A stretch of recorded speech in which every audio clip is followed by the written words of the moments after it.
Okay, coming to us next. Get ready for us live. Standing by. Take us now.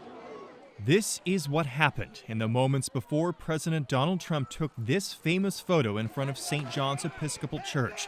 What you were witnessing, what the world witnessed on video, the tear gassing of protesters outside Lafayette Square Park June 1st. Watch yourself, watch yourself, watch yourself! Heads up, heads up! Federal police initially said that did not happen. U.S. Park Police, the Department of Justice, and multiple police agencies denied that tear gas was used to clear away protesters. But that was not the truth. The truth is, they did launch tear gas. I'm WUSA9's Nathan Baca. My colleagues and I were there. We saw federal police use that tear gas. We picked up evidence. We pressed for answers, and our investigative team is holding leaders accountable. We found these canisters on the street, 8th Street and 17th Street to be exact, just minutes after running alongside fleeing protesters, running away from federal police officers with shields, batons, horses, and a cloud of noxious cough and tear-inducing gas. That sharp scent of tear gas, first attacking the eyes and then the lungs, hung in the air. Catching a breath, some protesters got help from one of our news crews escaping the same federal push. The police officer shot you in the face? When this cloud begins to dissipate, people start running and people start fleeing the area. And when that happens, oftentimes there's an effect of a stampede, and people can fall and injure themselves. Here's what we learned about each of those canisters. This one is a 40mm scat shell canister designed to be launched and spread natural OC tear gas into a crowd. This 37mm canister labeled as carrying artificial CS tear gas. Along with the canisters, we also found this rubber remnant of an exploded stinger ball grenade, the torn stickers still labeling the OC tear gas that was once inside, packed with high-velocity rubber pellets. Scorch marks show how they've already been fired. Seeing this saying OC, what do you believe actually was in this container, this stinger ball? That would be the pepper spray version, along with the flash and along with the small rubber bullets chunks that are going to, hit anybody that happens to be there. Former bomb disposal expert Brian Kastner is now with Amnesty International. The rubber pellets that come out of this, could it harm somebody? Oh, absolutely. I mean, think about the force it takes to take that rubber ball and to have broken it apart. Unlike the store-bought fireworks we witnessed a small number of agitators throw toward police those days, these canisters certainly are unique to police purchased from specialized defense supply companies and requiring special launchers to even use them. But according to federal officials, no police agency takes responsibility for once owning the munitions held in these canisters, despite the fact the serial numbers are still plainly visible. To understand the chaos and confusion of June 1st, we have to take you back to what happened the day before, May 31st, in the same neighborhood. You've seen some people throw some water bottles toward the police, and usually that means that then you get a response back of those orange flags. Protesters by the thousands gathered, most to protest the death of George Floyd in Minneapolis police custody and to support the Black Lives Matter movement. We witnessed the bonfires and later building fires set by a much smaller group of agitators that night. We witnessed those agitators throw bottles at police. Officers reported being injured by thrown bricks. But based on our observations, the large crowd outside the park the afternoon of June 1st was different. It appeared to us to be more diverse in age and walks of life, peaceful to the point of isolating the rare agitator who threw a water bottle at police over the fence line. Protesters shouted and chanted. Many had received cell phone alerts telling them D.C. Mayor Muriel Bowser set a 7 p.m. curfew.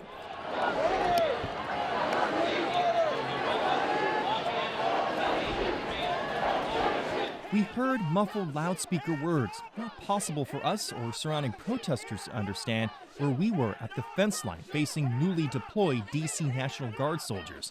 Then the first explosions. About to get real at 7 o'clock. There was mass confusion as federal officers began pushing protesters out of the area nearly a half hour before that 7 p.m. curfew. Everybody out here peaceful. It's not even 7 o'clock yet. We witnessed the protesters pushed out in 3 stages. Federal officers led by U.S. Park Police took over intersection after intersection. Starting near H Street and Vermont Avenue, they first occupied H Street and 16th Street, then moved west to take over H in Connecticut, and last swung like a door to push protesters south on 17th Street. Minutes later, President Donald Trump walked from the White House Rose Garden across Lafayette Park and took a photo holding a Bible in front of St. John's Episcopal Church. The church's basement had been set on fire by agitators the night before. We should post here the president is going towards St. John's Church, which is... We were the first news crew to get back to H and 17th Streets, hoping to catch a glimpse of the president a few blocks away. We didn't. There were too many police officers blocking the view. Instead, we looked down and picked up what we saw littered in the intersection: tear gas canisters. We took them to remember what had happened minutes prior, running from tear gas clouds in that same intersection. We never thought picking up littered remains of something that appeared self-evident, that thousands of people had just been tear gassed, would later become the focus of investigations reaching the halls of Congress.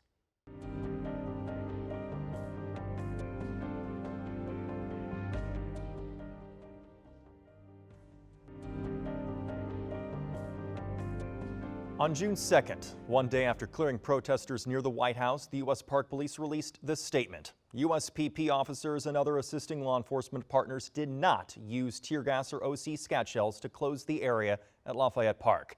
That is false, because we ran through police tear gas clouds and found this and 2 other tear gas canisters littered on an intersection just a few minutes after those same federal police officers marched past. Welcome back. I'm WUSA9 investigative reporter Nathan Baca. The question remains, which of the several police forces under federal control actually fired these tear gas rounds? To track that down, we analyzed video and internal emails. A public records lawsuit filed by Public Employees for Environmental Responsibility, or PEER, revealed confusion on the ground level inside the U.S. Park Police, the agency that led the push against protesters June 1st. The commander of the Special Events Unit wrote, "I do not yet have a complete list of every agency responding, as it continued to seem to grow. As of now, I'm aware of U.S. Park Police, National Park Service, FBI, DEA, ATF, U.S. Marshals, U.S. Border Patrol, U.S. Customs, and the National Guard. The list seems to grow." It was almost impossible, even for the people who were involved in the response, to know how many agencies were on the ground. It was a pretty chaotic situation, yeah. Protester video first reported by the Washington Post reveals Federal Bureau of Prisons officers identified by their insignia and part of the U.S. Park Police-led team as present at Lafayette Park. Bureau of Prisons officers are seen holding the launchers required to fire the tear gas canisters we gathered on the streets. The video further shows one officer from an unidentified agency carrying what appears to be an OC natural tear gas canister. We can tell because of the orange marking on the canister weapons. Experts tell WUSA9 that mark indicates OC canisters. Neither the Bureau of Prisons nor U.S. Park Police commented on the video.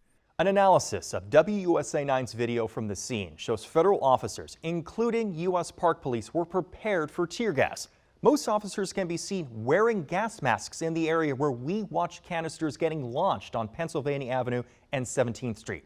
Also, a few minutes later, while we were picking up gas canisters on H and 17th, these Park Police officers were still wearing gas masks. The canisters we collected, including this canister for artificial CS tear gas. Again, something the U.S. Park Police said it never fired, and said no assisting agency did either.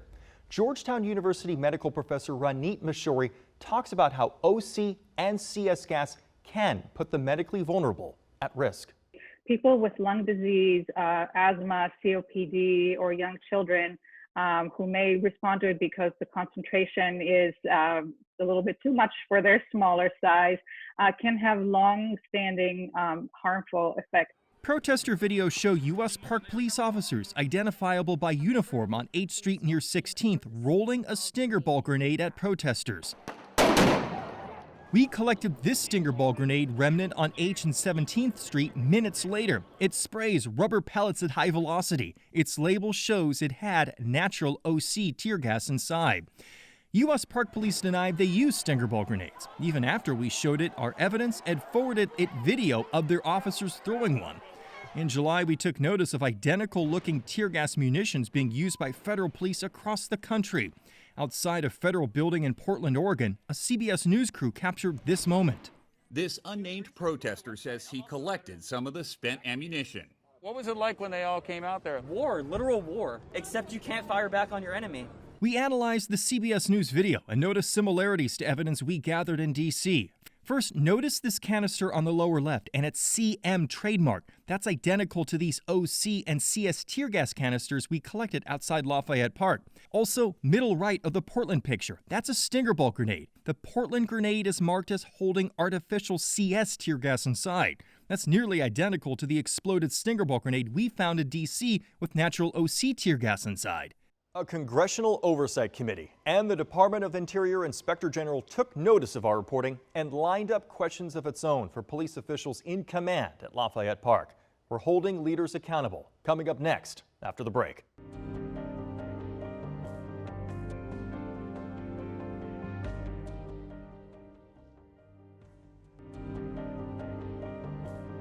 A Congressional Oversight Committee held its first hearing June 29th, demanding answers from U.S. Park Police regarding its role in leading the tear gassing push against protesters June 1st at Lafayette Square Park. Republican and Democratic Congress members said they agreed that U.S. Park Police and supporting federal agencies were legally allowed to tell protesters to leave Lafayette Square Park. What they questioned was how it did that, with batons, stinger ball grenades, and as we first proved, tear gas. At stake, one of the fundamental rights in the Constitution, freedom to assemble. The committee is meeting today to hear testimony on the U.S. Park Police attack on peaceful protesters at Lafayette Square. The Park Service's police chief declined the U.S. House's invitation to testify at this first hearing, leaving the committee to hear from witnesses instead. And they threw a flash grenade right at my ankles to the point it exploded. I, as you saw, was struck across the back with a truncheon and I was hit a few times in the leg. Congressman Joe Neguse of Colorado pointed out WUSA9's collection of evidence. Do you have any concerns that if journalists and others who were there who, if they had not rather shared photos of empty OC and CS canisters and videos of what had occurred, that we may not have known the truth? House Committee Republicans justified federal police actions by showing clips of different protest groups vandalizing the streets of D.C. late May, days before the tear gas incident. To describe what happened in Washington, D.C. as mostly peaceful protests, I think is a lot like describing Scott Peterson as a mostly faithful husband or Al Capone as a mostly law-abiding businessman. 1 month later, July 28th, acting U.S. Park Police Chief Gregory Monahan echoed that line when he accepted the committee's invitation to explain his agency's actions. One of those injuries was sustained by a sergeant from the United States Park Police who was wearing this helmet here on the table. He was struck in the helmet by a brick that was thrown at him by a violent protester. And you can see the damage that had occurred to the left side of this helmet that is sitting here on the table. That officer was later hospitalized. To this date, he has still not returned to work. But the acting chief added that officer was injured 2 nights prior to June 1st. Monahan reported the only officer injury on June 1st was a cut to the face while Park Police cleared out protesters. He added that Park Police commanders never authorized any use of tear gas. Yes, our rules of engagement specifically prohibited the use of CS gas on June 1st. We utilized pepper ball, we utilized smoke canisters, which do not have an irritant in them, and we also used stinger balls. We collected one of those stinger ball grenades on the street minutes after Park Police launched them at protesters. It is labeled as containing OC gas, a natural gas which causes tears and severe coughing. We also found artificial CS tear gas canisters, but video from the scene indicates another agency, appearing with Bureau of Prisons vest logos, held the launchers capable of firing those rounds. That agency, after 6 months of questions, has not returned our requests for comment. At no time did I feel threatened by the protesters or assess them to be violent. That's D.C. National Guard Major Adam DeMarco. He was the liaison officer between the Guard and U.S. Park Police and testified the same day. Park Police liaison officer told me that the explosions were stage smoke and that no tear gas was being deployed against the demonstrators. But I could feel irritation in my eyes and nose, and based off my previous exposure to tear gas and training, I recognized that irritation as effects consistent with CS or tear gas. And later that evening, I found spent tear gas canisters on the street nearby. Are you aware that tear gas is a chemical weapon banned in war? No, I'm not aware of that. I'm glad we're having this conversation. Acting Chief Monahan added his agency's actions were simply to clear the area to install a higher fence around the park to protect officers from objects thrown at them. He claimed any allegation their actions were timed to the presidential photo in front of the church was false, adding that timing was coincidental. There is 100% zero correlation between our operation and the president's visit to the church. It became a moment and a controversy of timing so contentious that during the presidential debate September 30th, then Democratic presidential nominee Joe Biden mentioned it. When Mr. Floyd was killed, there was a peaceful protest in front of the White House. What did he do? He came out of his bunker, had the military use tear gas on him so he could walk across to a church and hold up a Bible. And then what happened after that? The bishop of that very church said that it was a disgrace. Biden was right when it came to what the bishop said, but wrong about the military's involvement. It was federal police that used tear gas. Coming up after the break, we examine the lasting impact of the tear gassing of protesters and some insight into what it all meant.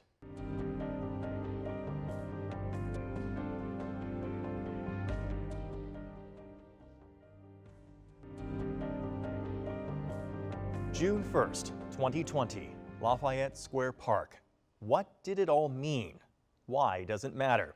We've shown you the evidence, the people, the actions, and explanations of that day. In a sense, it comes down to the right enshrined in the Constitution, the freedom to assemble.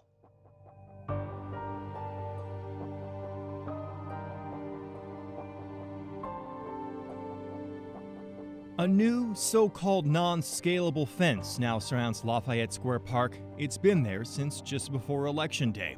But because of Election Day, one can see that beyond the fence, workers construct a new inaugural parade stand for President-elect Joe Biden. Thousands came to celebrate Biden's election victory at the newly named Black Lives Matter Plaza November 7th. At St. John's Church, where President Trump once stood, the sign saying, "All are welcome," now has other advice for troubled times. Love thy neighbor. Yet behind the sign are boarded up windows still sheltering a building damaged by a fire set by agitators. Congressional and Inspector General investigations continue into the actions of federal police and whether additional policy changes into use of force are required. The manhole covers of H and 17th Streets once again have cars rolling over them, not the tear gas canisters we found there. As for those canisters, curators for the National Museum of African American History and Culture are working to collect them for a future exhibit. We asked why they would want to preserve and display these tear gas canisters. One curator responded, "For people to be able to study it hundreds of years from now and know what happened." The museum is looking to preserve many of the signs attached to the park fence, so that one day, students of history, whether they are school children or professors, may comprehend the protests at this spot, that people assembled, most of them peacefully, to protest racial injustice. The federal government confronted them with force June 1st and lied about what it did there, but many of those same people confronted their government by changing it, months later, with their ballots. Whether that will bring the change those protests were all about, may be the subject of another museum exhibit in the years and decades to come. For our investigative team here at WUSA9, I'm Nathan Baca. Thank you for watching.